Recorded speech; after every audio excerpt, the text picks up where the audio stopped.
All right, running back, top 5. So I got Saquon Barkley, Derrick Henry, Josh Jacobs, Alvin Kamara, and Christian McCaffrey. I got Barkley, Jonathan Taylor, Christian Oh, McCaffrey. there we go. Welcome back. Yep, welcome back. Welcome back, Jeff Saturday. McCaffrey third, Eckler, and Henry fifth.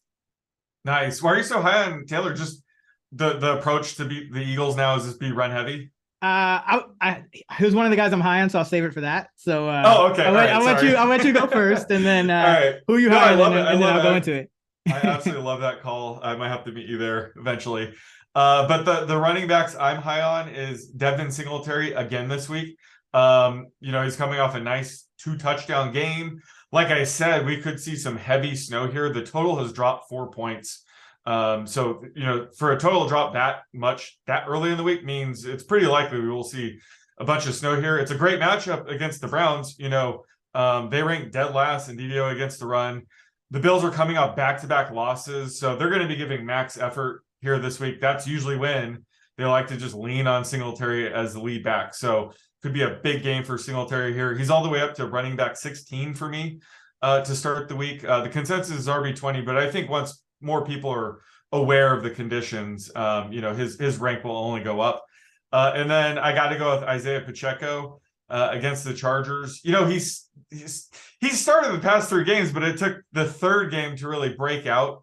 He had some tougher matchups in his first 2 starts, but more importantly, Clyde Edwards-Helaire, his value has hit rock bottom. He didn't record a single touch last week, so the needle is pointing up for Pacheco. This is a good spot against the Chargers. They rank 29th in DVOA against the run. And while Pacheco does lack, pass catching upside, he's still a home run hitter who can score from anywhere on the field, especially with defenses, having to worry about Mahomes in the passing attack. So I would not be surprised if we see a long Pacheco touchdown very soon, potentially this week. So I'm still buying in on Pacheco. Yeah. Where do you have him? RB27. RB26, sucker. Oh, damn it. I'm right there with you. I just updated his projection. RB25 now. How about that? Have him. Yeah, but 11 for 52, or a little over 11 for 52. 1.1 catches. So I still project him for a catch. Very generous of you. Running backs, it takes a while. I start him out at kind of like the week. Like I'm not giving him 5.4 targets per round. I'm giving it's more like 12. But and I'm with you with Singletary too. I have him RB 17, so I'm 1 spot lower than you. But I have him for getting about 70, a little over 70 scrimmage yards in this game. This Browns run defense has not been very good this year, so that's kind of another fact. And he's not really losing passing down work to Hines or any of those guys, the way you might think he would. So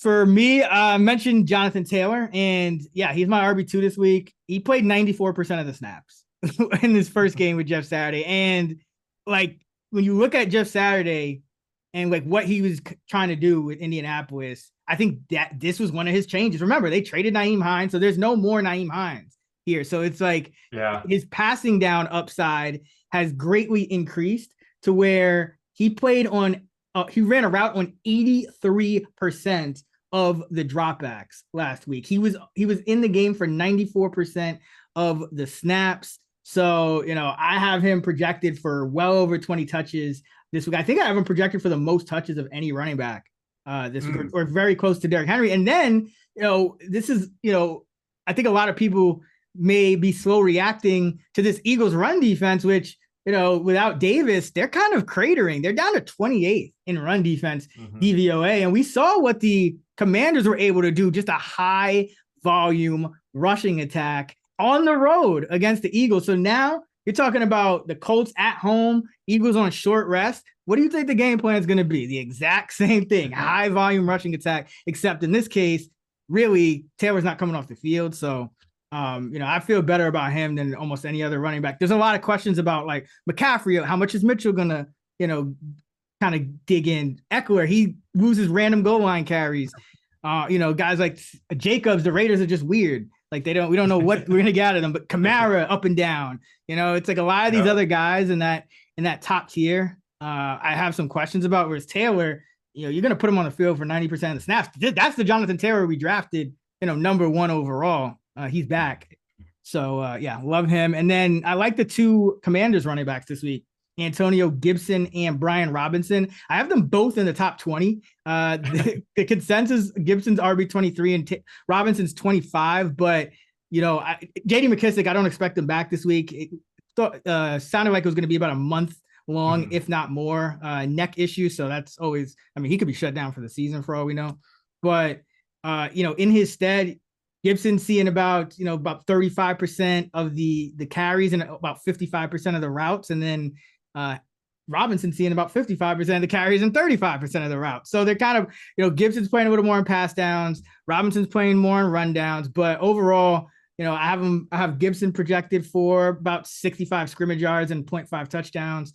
And Robinson projected for 65 scrimmage yards and 0.5 touchdowns. So like both of those guys this week in another game where, you're going against the Texans, what is it, 31? Is it 31 or 32? I think they're either dead last or second to last. I think they're second to last now. I think the Browns. Yeah, they're 31st in run defense DVOA. Yeah. So, but they do give up the most explosive runs of 12 or more in the league. So I think you're going to get big chunks out of Gibson and Robinson every time they touch the ball. The Commanders are actually a favorite in this spot. It's indoors. Like, it's just, this is a nice little game for Washington's offense to maybe put something together. So like both of them as well. Yeah, no, love both Commanders running backs. And I love your Colin Taylor. Like, I figured it out before you even got to your segment, but the way to beat the Eagles is to run the show of the ball. So we saw the Texans do that. Yep. So it makes total sense. Like you said, after Barkley, I would say it's pretty up. I guess after Barkley and Henry, it's pretty up in the air at running back. I touched on it, but Christian McCaffrey, like Elijah Mitchell had more carries than him. So that's concerning. So yeah, like Jonathan Taylor, he's trending up and a lot of these other backs are trending down. So it makes a ton of sense that you'd have him in your top 3 right now. And even like Henry, like if Taylor and Henry now, their carry projections are a lot more similar just because Taylor's playing so much. But the thing is, Taylor probably is going to play on twice as many passing snap down. So that's why I have him over Henry as well, especially with Henry as on the road as an underdog. But yeah, I can't argue with Henry number 2. But yeah, that's why I have. I do wonder if Deion Jackson returns this week, if he'll kind of eat into the pass catching role a bit. He sort of filled that role nicely, but again, he might still be out this week. I'm not sure, but I would think that when he returns, he could eat into his. Different coaching staff, man. That is true. You're right. This is Jeff Saturday. This is Saturday. Yeah. This is his thing. So yeah, but I did actually take off some routes. Like, I didn't give Taylor his full, like whatever 80-something% from last week. I kind of averaged it out to a little more along, what he's doing for the season, and he's still my number 2. Who you on? I'm low on Michael Carter against the Patriots this week. I'm closer to, RB 35 compared to the consensus at RB 27. Yeah, he had a nice week 9 game against the Bills. However, James Robinson still had 1 more carry than him. And I, expect after the bye, Robinson's going to be only more integrated in this offense. So could be a trailing game script, which, Carter, he's only seen 3 or more receptions in one of Zach Wilson's starts this year. He doesn't really check it down as much as Joe Flacco. So I think that does hurt him in a potential trailing game script. So I consider him, a solid RB3 flex option as opposed to more of a borderline low end RB2.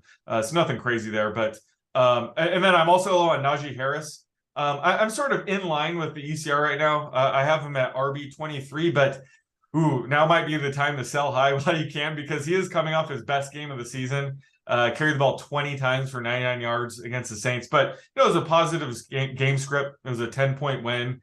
However, this could be a trailing one. They're 5-point underdogs against the Bengals.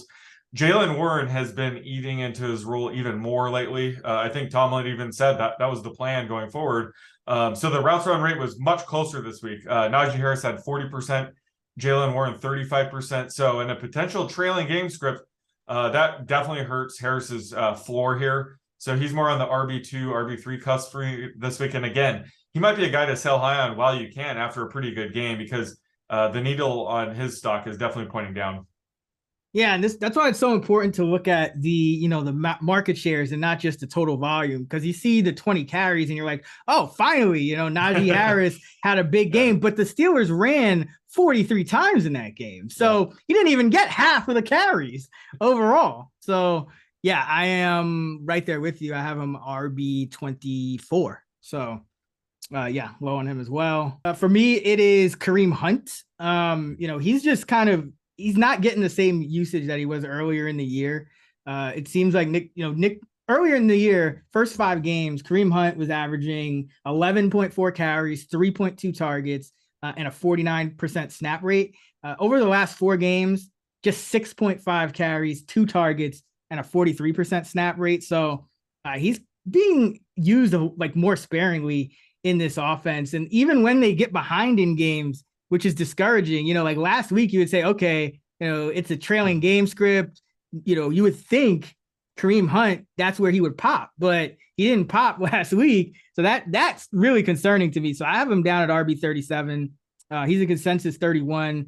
The Browns are 8.5 point underdogs in this one. So it could be another trailing game script, which, again, it's not being kind to Hunt the way we thought it was going to be earlier in the year. It seems like they're trying to get Chubb his snaps and his touches no matter what. And, that was kind of a point of emphasis, because there were times, I think, earlier in the year, like the fan base is kind of saying, like, why aren't they giving Chubb the ball enough? So, yeah, it's tough for Hunt. I know that's your boy. You love him, the upside rating, but yeah, it's been 4 games. And like every week I kind of lower him a little. I'm like, okay, it's a tiny bit down, but like now he's just, I got him at like 7 carries and I got him at 9.5 touches, which, again, is much fewer than you would project him, first month of the year.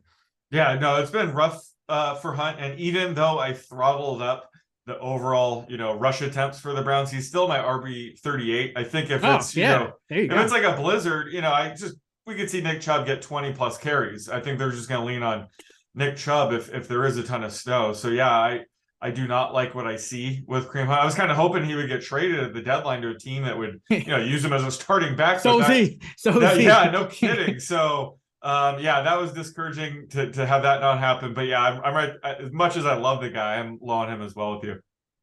All right, for the prop, we got to go with Elijah Mitchell here, because I am really having trouble setting this one. I'm not even joking. Like, I legit am having trouble.